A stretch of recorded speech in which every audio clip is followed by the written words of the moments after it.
పక్షంలో ఉన్నటువంటి పార్టీలు అడుగుతున్నాయి. దీని మీద మీ అభిప్రాయం మేము వాళ్ళని అడుగుదాం, బీజేపీని అడుగుదాం. మనతో జనసేన నుంచి గజపతి నగరం నియోజకవర్గం ఇన్ఛార్జ్ మరాబ్ సురేష్ గారు ఉన్నారు. సురేష్ గారితో మాట్లాడదాం. సురేష్ గారు గుడ్ ఈవినింగ్ అండి. సురేష్ గారు వినిపిస్తుందా నా వాయిస్ మీకు? బ్రహ్మనాయుడు గారు గుడ్ ఈవినింగ్. సో ప్రాయశ్చిత దీక్షలో ఉన్నారా మీరు కూడా? అవునండి అవునండి. సో ఎన్ని రోజులు సురేష్ గారు ప్రాయశ్చిత దీక్ష? అంటే మా ప్రెసిడెంట్ గారు 11 రోజులు అన్నారు. ఓకే. కాకపోతే ఈ వైసీపీ నేతలు నోళ్లు మూపించే వరకు కూడా, ఎందుకంటే వాళ్ళు అర్థం చేసుకోలేకపోతున్నారు కాబట్టి వాళ్ళకి అర్థం అయ్యేంత వరకు దీక్ష చేద్దామని నేను అనుకుంటున్నాను. అది 30 రోజుల 40 రోజులు అని కూడా తెలియదు. ఎందుకంటే పరిస్థితులు అర్థం చేసుకోకుండా చాలా చిన్న ఒక స్టేట్మెంట్ తో పోయేదాన్ని ఈ రోజు 10 రోజుల నుంచి మొత్తం ఇదే లడ్డు ఇవన్నీ వీటి మీద గొడవలకు కారణం కేవలం వైసీపీ వాళ్ళే. సింపుల్. అడగండి సార్. కాదు, ఇప్పుడు పాప ప్రక్షాళన పేరుతోటి వారు కూడా దీక్షలు, చాలా మంది పూజలు నిర్వహించారు దేవాలయాల్లో. ప్రత్యేకించి చెప్పాలంటే అనేక చోట్ల కాకినాడ జిల్లాలో పెద్దాపురం కానీ, ఇటు కర్నూలు జిల్లా కానీ అనేక చోట్ల పూజలు నిర్వహించారు వైసీపీ చెందిన మాజీ ఎమ్మెల్యేలు, మాజీ మంత్రులు. ఈ కూటమి నేతలు పాపం చేశారని. చేసిన తప్పులు సరిదిద్దుకోవడానికి ప్రాయశ్చిత్తం చేసుకోవడం వల్ల తప్పు లేదు. యాక్చువల్ గా వాళ్ళే చేయాలి. వాళ్ళు రాజు ఎప్పుడైతే చేయలేదో రాజుని ఎన్నుకునే పాపం ప్రజలకు ఎక్కడైతే అంటుకుంటదనే భయంతోనే మా ప్రెసిడెంట్ గారు మనమైనా చేయాలి ప్రాయశ్చిత్త దీక్ష, ఆ దేవదేవుడికి ఇలాంటి అవమానం జరిగింది, తప్పు జరిగింది అనే ఉద్దేశంతో మా ప్రెసిడెంట్ గారు చేయడం జరిగింది. అందులో భాగంగా ఇప్పుడు వాళ్ళు ఎక్కడెక్కడ చేశారండి, ఏ జిల్లాలో చేశారు? మీరు అంటున్న కర్నూలు జిల్లాలో ఎక్కడో ఒకరు చేశారన్నారు, పెద్దాపురంలో ఒకటి చేశారన్నారు. ఎక్కడైనా జిల్లాలో వైసీపీకి పూజలు చేయడానికి కానీ, జగన్మోహన్ రెడ్డి గారు ఇచ్చే పిలుపుని అందుకొని ఏదైనా కార్యక్రమం చేయడానికి ఎక్కడైనా నాయకులు ఉన్నారా? ఒకవేళ చేస్తే జగన్మోహన్ రెడ్డి గారు ఏ గుడిలోకి వెళ్ళి పూజ చేశారు? సరే, మన అక్కడ లాయర్ గారు ఏదో అన్నారు, ఆయన్ని గుడికి రానివ్వలేదు, అడ్డుకున్నారు కాబట్టి ఆయన ఎక్కడ పూజలు చేయడానికి అవ్వలేదు అని చెప్పేసి. ఆయన ఎవరు అడ్డుకున్నారండి? ఆయన ఎవరు అడ్డుకున్నారు చెప్పండి? ఏదైతే తిరుపతి దేవస్థానానికి ఉన్నటువంటి విధి విధానాలు, ఆచార వ్యవహారాలు అది ఈ రోజు నువ్వు నేను పెట్టినవి కాదండి, తరతరాలుగా వస్తున్నవి కాబట్టి ఆ డిక్లరేషన్ మీద సంతకం పెట్టి వెళ్ళండి. ఎవరు వద్దన్నారు? అదే అడిగారు ఎవరైనా. గతంలో 11 సార్లు వెళ్ళాను కదా, నన్ను ఎప్పుడు ఎవరు అడగలేదంటే నీకున్న అధికార మతంతో నువ్వు అపచారం చేసావు. అప్పుడు ముఖ్యమంత్రిగా ఉన్నప్పటికీ కూడా నువ్వు సంతకం పెట్టి వెళ్లాల్సిన బాధ్యత నీకుంది. నీకున్న అధికార మతంతో ఆ రోజు తప్పు చేసావు కాబట్టి అదే ఈ రోజు నీకు అధికారికంగా ఈ రోజు కూడా సంతకం పెట్టకుండా విడిచిపెట్టమంట. ఆయన అంటారు లాయర్ గారు, గతంలో వెళ్ళారు కదా, ఎన్నిసార్లు నా ప్రాతిపత్యాన్ని నేను నిరూపించుకోవాలంటే అసలు జగన్మోహన్ రెడ్డి గారు అసలు తిరుపతి మొట్టమొదటిసారిగా ఎప్పుడు వెళ్ళారో అడగండి లాయర్ గారిని. ఆయన శవయాత్ర చేసేటప్పుడు, శవయాత్ర అంటే ఓదార్పు యాత్ర చేసేటప్పుడు మొదలెట్టేటప్పుడు వెళ్ళాడు. తర్వాత అది అయిపోయిన తర్వాత వెళ్ళాడు. అంతకు ముందు ఎప్పుడైనా జగన్మోహన్ రెడ్డి గారు తిరుపతి వచ్చారండి? ఆయన చిన్నప్పుడు ఒకవేళ వెళ్ళి ఉంటారేమో. ఏమండి చిన్నప్పుడు వాళ్ళ నాన్నగారితో వెళ్తే వెళ్ళి ఉండొచ్చేమో. ఇంకోటి కూడా అన్నారు, వాళ్ళ నాన్నగారితో వెళ్ళేటప్పుడు సంతకం ఏమైనా అడిగారంటే చెప్తున్నాను కదండి, అధికారం ఇప్పుడు ముఖ్యమంత్రి రాజు అండి రాష్ట్రానికి. రాజు తప్పు చేస్తానంటే అక్కడ ఉన్న పని చేసే పరివారం నిన్ను అడగలేరు కదా, వాళ్ళు అడగలేరు కాబట్టి నువ్వు వెళ్ళావు అంతే తప్ప కనీసం ఒక రాజుగా ఫస్ట్ నువ్వు రాజ్యాంగాన్ని నేను గౌరవిస్తానని చెప్పి ప్రమాణం చేసి నువ్వు కుర్చీ ఎక్కి కూర్చున్నావు.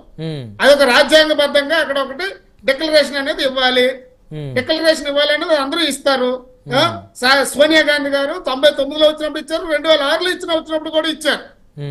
అంటే ఒక్కసారి నేను హిందూ దేవుడిని నమ్మాను కాబట్టి మళ్ళా నేను సంతకం పెట్టక్కర్లేదు ఏం లేదు, రెండోసారి వచ్చినప్పుడు కూడా ఆవిడ పెట్టారు.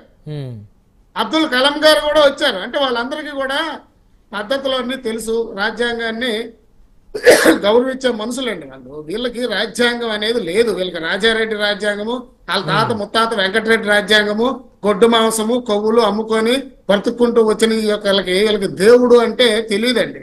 యాక్చువల్ గా చాలా బాధపడ్డాను సార్. 4 గోడల మధ్య ఉండి బైబిల్ని నేను చదువుతానంటే ఎందుకు సార్ అంత కర్మ? నువ్వు నమ్మినటువంటి నీ క్రిస్టియానిటీని నువ్వు 4 గోడల మధ్య ఉండి చదవడం ఏంటయ్యా? బయటకు వచ్చి హిందువులు గౌరవిస్తాను, హిందూ పూజ దేవుళ్ళు గౌరవిస్తానంటావు, ఇస్లాం గౌరవిస్తామంటావు, ఇంకోటి గౌరవిస్తామని చెప్పేసి నీ యొక్క దేవుడిని, నువ్వు నమ్ముకున్న ఒక దేవుడిని నువ్వు 4 గోడల మధ్య చదవాల్సిన కర్మ నీకేమొచ్చింది? ధైర్యంగానే మీ అమ్మగారు బైబిల్ పట్టుకుని వెళ్తారు ఎక్కడికి వెళ్ళినా కూడా. అవును, వెళ్ళి నేరుగా చెయ్యండి, తప్పేముంది? ఎవరైనా తప్పు పట్టారా? లేదు. ఎవరి ఇష్టం వాళ్ళదండి. ఈ యొక్క మన లౌకిక రాజ్యంలో, మన ఇండియాలో, మన భారతదేశంలో ప్రతి ఒక్కరికి స్వేచ్ఛ ఉంది. అంటే నువ్వు ఎవరి కోసం 4 గోడల మధ్యన బైబిల్ చదువుతున్నావు? హిందువులు ఎవరైనా చూస్తే జగన్మోహన్ రెడ్డి క్రిస్టియన్ అనుకొని ఓట్లు ఎక్కడ దూరం అయిపోతున్న భయానిక నువ్వు యేసు ప్రభుని కూడా మోసం చేసి 4 గోడల మధ్యన బైబిల్ చదువుతున్నావు. ఓకే, ఇప్పుడు నేను హిందువునండి, నేరుగా ఇంకో కనిపిస్తున్నాను, తప్పేం లేదు. ఇస్లాం నమ్ముకున్న వాళ్ళు ఉంటారు, క్రిస్టియానిటీ నమ్ముకున్న వాళ్ళు, దేవుడు నమ్ముకున్న వాళ్ళు, రకరకాల జైన్లు ఉన్నారు, బౌద్ధులు ఉన్నారు, ఎవరి మతం వారిది ఉన్నారు. అయితే ఇక్కడ ఒకటండి సురేష్ గారు, జగన్మోహన్ రెడ్డి గారు నా మతం మానవత్వం అన్నారు. అదే మిస్టర్ మానవత్వం గారికి ఒకే మాట నేను అడుగుతున్నాను. మిస్టర్ మానవత్వం అంటే వైఎస్ రాజశేఖర రెడ్డి గారు, ఇది రాజశేఖర రెడ్డి పుత్రుడు జగన్మోహన్ రెడ్డి గారు. ఆ మిస్టర్ మానవత్వం, అసలు మానవత్వం అంటే ఏంటి? మనిషిని చిత్రహింసలు పెట్టి వీడియో కాల్లో చూడటమా? పైశాచిక ఆనందాన్ని పొందడమా? ఒక మాస్క్ అడిగినందుకు ఒక సుధాకర్ని రోడ్డు మీద చేతులు విరిచేసి ఒక మనిషిని కొట్టడం, ఒక దళితుడిని కొట్టడమా మానవత్వం అంటే? మానవత్వం అంటే ఏ యొక్క ఇతర మతస్థుల్ని గౌరవించకపోవడమా? మానవత్వం అంటే ఆయా దేవుళ్ళ గుళ్ళకు ఉన్నటువంటి ఆచారాలని నువ్వు పాటించుకుంటా నీ యొక్క అధికార మతంతో నేను గతంలో వెళ్ళాను కాబట్టి ఇప్పుడు కూడా వెళ్తానని చెప్పేసి అడగడమా? రేపు త్రివేంద్రం వెళ్ళండి, పద్మనాభ స్వామి ఆలయంకి వెళ్ళండి, పైన మగవాళ్ళకి చొక్కా వేయకూడదు, లుంగీలు కట్టాలి, ఆడవాళ్ళు సైతం లుంగీలు కట్టుకుని దేవాలయంకి వెళ్ళాలి. ప్రతి ఒక్క దేవాలయానికి ఒక విశిష్టత ఉంది. ఆ యొక్క అక్కడ ఉన్న పూర్వం నుంచి అవి ఏమున్నాయో మనకు పూర్తిగా మనకు అవగాహన లేదు కాబట్టి ఆ యొక్క గుడి ఆచారాలను మీరు పాటించండి. ఎవరు వద్దంటారండి? మీరు వెళ్ళండి, డిక్లరేషన్ ఒక సంతకం పెట్టండి, ఇంటిల పాటు వెళ్ళి మీరు దేవుడు మొక్కులు తీర్చుకోండి. అయ్యా తప్పు జరిగింది, నేను సీఎంగా ఉండేటప్పుడు నెయ్యిలో కల్తీ జరిగింది, ఆ లడ్డూలో ఎక్కడో ప్రసాదంలో ఎక్కడ కలిసిందో తెలీదు, నాకు తెలియకుండా జరిగిందని క్షమాపణ కోరుకో.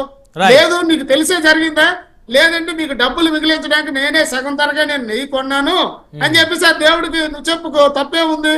సింపుల్ అండి. బ్రహ్మనాయుడు గారు ఇంకొక మాట చెప్తాను మీకు.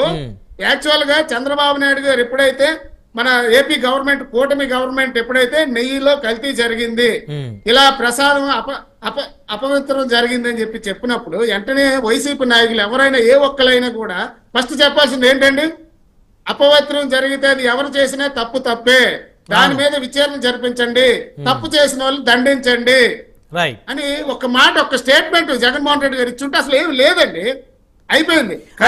చూద్దాం ఇక్కడ సిటీ విచారణలో ఏం బయటపడుతుందో చూద్దాం. అయితే సిట్ మీద నమ్మకం లేదనేది మరి వైసీపీ వారు మాట్లాడుతూ ఉన్నారు. సిట్ అంటే సిట్, స్టాండ్ అంటే స్టాండ్. అంటే మనం అధికారంలో ఉన్నప్పుడు మన పోలీసుల మీద నమ్మకం ఉంటుంది, మన ప్రతిపక్షంలో ఉన్నప్పుడు ఉన్న పోలీసుల మీద నమ్మకం లేదంటే అదే పోలీసులు, అదే రాష్ట్రం, అదే మనుషులు కదా. బ్రహ్మనాయుడు గారు వీళ్ళు ఎంత దొంగలేంటండి వైసీపీ వాళ్ళు, వీళ్ళకి బాగా అబద్ధాలు అలవాటు అయిపోయి. ఒక్క 2 విషయాలు చెప్తాను చూడండి. ఇదే తిరుపతిలో అసలు రాజకీయం మొదలెట్టింది ఆ పెద్ద పంతులు ఉంటాడు, రమణమూర్తిలో ఏదో రమణ దీక్షితులు. ఆయన రమణ దీక్షితులు అనడం కంటే రాజకీయ దీక్షితులు అనడం చాలా మంచిదేమో. ఆయన చంద్రబాబు నాయుడు గారు తెలుగుదేశం గవర్నమెంట్ ఉండంగా, బీజేపీ తెలుగుదేశం గవర్నమెంట్ ఉండంగా ఆయన తిరుపతిలోని ఎన్ని రాజకీయాలు చేశారంటే పింక్ డైమండ్ పోయింది, అది పోయింది. ఒక్క నిమిషం జస్ట్ దాన్ని ఒక మాట చెప్పేస్తాను. 200 కోట్లు దాని విలువ అని చెప్పేసి దాన్ని తేల్చమని కోర్టుకి వెళ్ళి, అదే కోర్టుకి 2 కోట్ల రూపాయలు కట్టాలి సార్, 1% అంతా కట్టి కోర్టుకి వెళ్ళి ఈ రోజు ఆ కేసును కూడా విత్డ్రా చేసుకోవడానికి వెళ్తే కోర్టు మట్టుకాలెట్టింది. అంటే రాజకీయాలు మొదలెట్టింది వీళ్ళు అక్కడట. ఇదే మనుషులు ఒక నిమిషం అండి, ఒకే మాట మీరు పెండింగ్ పెట్టకండి. ఆయన ఎవరైతే మన వివేకానంద రెడ్డి గారు చనిపోయినప్పుడు సిబిఐ కావాలని చెప్పిన వ్యక్తి అధికారంలోకి వచ్చినాక సిబిఐ ఎందుకు సిట్ చాలండి జగన్మోహన్ రెడ్డికి? ఏమంటారు ఇక్కడ వాళ్ళిద్దరికి? ఏది అవసరం వస్తే అది మాట్లాడతాడు Jaganmohan Reddy, YCP and batch. Right Suresh గారు మళ్ళీ వస్తాను. మనతో టీడీపీ నుంచి విజయకిరణ్ గారు ఉన్నారు, వారితో మాట్లాడదాం. విజయకిరణ్ గారు గుడ్ ఈవినింగ్ అండి. గుడ్ ఈవినింగ్ అండి. మీకు ప్యానల్ సభ్యులకి ప్రేక్షకులందరికీ కూడా